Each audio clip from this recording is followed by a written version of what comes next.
একটু জড়াই ধরতে পারি? আখি দেখ তো ওইটা। তোমরা কি করছো? খুশি ভাগাভাগি করতেছিলাম। খুশি ভাগাভাগি করতেছো, হাসাহাসি করো, কাশাকাশি করো, দূরে থেকে করবে। আমার মেয়েকে তুমি জড়িয়ে ধরছো কেন?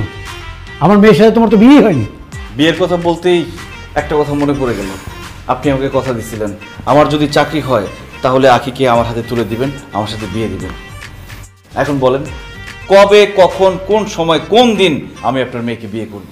সে কথা পরে হবে, আগে বলো তুমি চাকরি পেয়েছো কিনা। এই আবির সারোয়ার মুখে কিছু বলে না, যা বলার এই কাগজ বলবে। এই যে আমার চাকরির অ্যাপয়েন্টমেন্ট লেটার।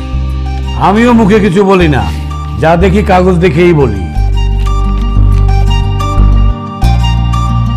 আরে বাহ, তোমার তো চাকরি হয়ে গেছে, কনগ্রাচুলেশন।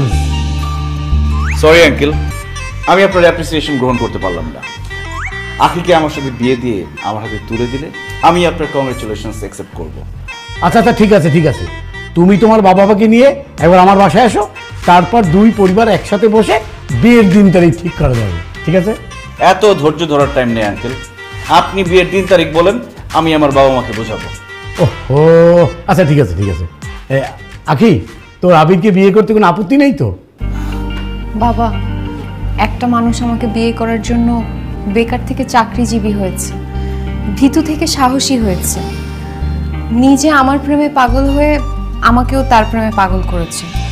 তাই আমি আর আপত্তি করতে পারছি না, কারণ আমি জানি এই পাগলটাই সারা জীবনে এই পাগদিটাকে সুখে রাখবে।